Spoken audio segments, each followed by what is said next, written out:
you thought much about getting older? Your answer probably depends upon your age now. Younger? Not so much. Older? Absolutely. Real question is, what should characterize us as we age? Hi, I'm Rex Rogers, and this is episode number 41 of Discerning What is Best, a podcast applying unchanging biblical principles in a rapidly changing world and a Christian worldview to current issues in everyday life. I'm getting older, and so are you. There, I said it. The cat's out of the bag, sort of. We all know this, of course. I mean, who doesn't know that they're getting older? Kids like to remind us, I'm 8 years old, and next week I'm going to be 9. They're proud of the process. It's like an achievement. But for the rest of us, the ones who've reached a certain age, we're not so enamored about what birthdays imply.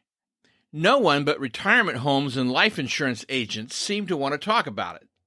Meanwhile, the fountain of youth offered by the cosmetics industry notwithstanding, aging is inevitable, inexorable, and irresistible, and youth is irretrievable. Now there's one alternative to aging, not aging, which comes with its partner, death. Some wag once said, nothing's certain but death and taxes. Yes, that's true on both counts, which is why one joke common among elderly folks is, I'm glad to be here. Hey, I'm glad to be anywhere. Older people love that joke. We know people are destined to die once, but death doesn't claim everyone early. Aging is the better alternative. Aging comes to us all, great and small. So the question is not will we age, but how will we age? When someone says, she's aging gracefully, mostly what's being said is that she's aging well physically. In other words, she looks pretty good. Nothing wrong with that, though some people wryly note that aging gracefully is more about gravity than grace. Yet there are a few things we can do to reinforce our prospects of aging gracefully. One of my mentors once said, are you taking care of yourself? You know, whatever you do for the Lord, you do it in a body. So if you burn out your body, you can't keep serving the Lord. That was Dr. Wilbert W. Welch, longtime chancellor of Cornerstone University, who at the time was well into his 80s. When a gentleman of this age gives you advice about how to take care of yourself, you've got to admit that his words carry a lot of credibility. He lived, by the way, into his mid-90s. Aging gracefully seems to be what most people, and certainly Madison Avenue, are worrying about. To an extent, I have no problem with this. Like Dr. Welch said, taking care of yourself pays dividends. But still, I'd suggest that if we're talking about physical things, aging gracefully is mostly beyond our control. What happens, happens. My energy in my 60s is not my energy in my 30s.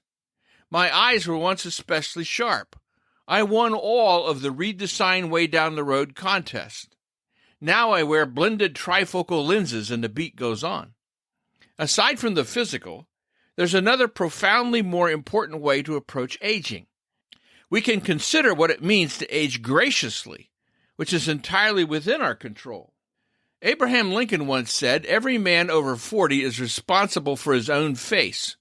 His point, for women too, our choices, our lifestyle, show up in our countenance. Scripture says a happy heart makes the face cheerful, but heartache crushes the spirit. What's on the inside shows up on the outside and etches tracks of its passing. It's possible to abuse our body, mind, and souls with worldly excesses, binge drinking and alcohol dependency, drugs including prescription opioids, unhealthy diets, cigarette smoking, little or no exercise, ongoing stress-inducing behaviors like overwork and lack of sleep, a relentless drive for greater wealth, damaged and broken relationships, absence from church or other positive community, addictive pursuit of psychoactive drugs, sex, gambling, social media, or the internet, video gaming. About 41% of video gamers say they play video games to escape from real life. Over 7% of video gamers are addicted to the activity. And then there's shopping. Wait, shopping? Yes, shopping. Over 17 million Americans cannot control their urge to shop. even at the expense of finances, marriage, jobs, and family. Obviously, this stresses budgets and relationships. Finally, there's obesity, which can cause everything from arthritis to certain cancers to heart disease to diabetes. The estimated annual medical cost of obesity in the United States was nearly $173 billion with a B, billion dollars in 2019 dollars. Obesity is linked to 6 chronic diseases. It is one of the top 5 causes of death. Notice that disease per se is nowhere listed. Of course, disease takes a toll in a fallen world, but human beings are more responsible for their problems than we are typically willing to admit. So to review, it's possible to inflict all manner of attitudes and behaviors upon our bodies, minds, and souls that debilitate our physical, mental, and emotional conditions and increase the prospects of an early death. It's hard to age gracefully or graciously if we die before our time. And don't blame the Lord for this. He gave us all we need in Scripture for a joyful, productive, healthy life. But sound counsel is not effective if it is ignored. Aging graciously can contribute to aging gracefully, but it's about more than the physical. Aging graciously is about the spirit. Aging graciously is about the real me and how the real me interacts with the world. We make jokes, but there's really no place in Scripture where we can justify grouchy old women or crotchety old men. It isn't there, yet who we are inside often heightens or sharpens with age, and it comes out. Meanwhile, Solomon said, "Gray hair is a crown of splendor. It is attained by a righteous life." Doug Steimers was a wise friend. He served 5 years in the Canadian Army during World War II, was married for 65 years to June, who's with the Lord, and then several years to Betty. He pastored churches in Canada and the States for 40 years, helped churches in conflict for 10 years, and for more than 10 years in his retirement, so-called, founded and led a caregivers ministry for his church. He did this well into his 90s. Reverend Steimers, or Doug to most anyone, used the word intentionality, meaning we should not simply grow older but closer, on purpose, to awareness of God's presence in our lives. He said, "I often ask myself and others, how are we seniors using our last years for God?" Doug said seniors should share more compassion than complaints. He recommended people do 2 things. Use your life intentionally for God and think about your motives. Broaden yourself, keep learning, keep being open to what God can do with you now, today, at this age. It's true that Doug, like Dr. Welch, was blessed with good health, which allowed him to remain active. But he also made decisions relative to his activities. For example, he voluntarily decided not to drive after dark or in heavy traffic during the day. There came a point in time when he declined public speaking invitations because his own evaluations suggested he could no longer speak in a manner to which he had become accustomed. We can learn even more about aging graciously if we unpack Doug's decisions. In thinking proactively about his life, he offered us a model. He didn't keep going out of some spiritualized sense that he must because God demanded it. He didn't wait until others felt he should not continue to serve. It's always difficult, and it happens a lot when an older person refuses to stop or change long after he or she should have done so.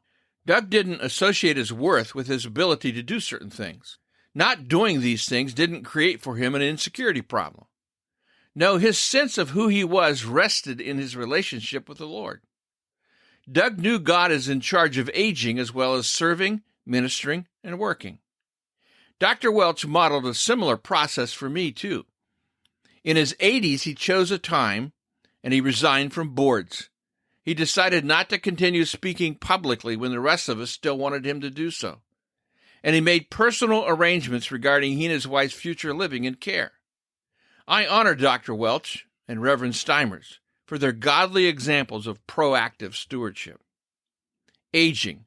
We can fight it and complain about it, or we can consider it a blessing and use it. That's what I learned from Wilbert Welch and Doug Steimers. Aging gracefully is okay, but might be selling our potential short. Aging graciously is a way to multiply a positive impact upon others in our later years. Aging godly is another level. Who better to proclaim God's faithfulness than older people? I understand our Rogers family verse better now than when my wife Sarah and I chose it at the birth of our first child in January 1976. The Lord has done great things for us, and we are filled with joy. Psalm 126:3. Aging ones know, surely goodness and love will follow me all the days of my life, and I will dwell in the house of the Lord forever. Aging gracefully, graciously, godly is a worthy legacy. Well, we'll see you again soon. This podcast is about discerning what is best. If you find this thought-provoking and helpful, follow us on your favorite podcast platform.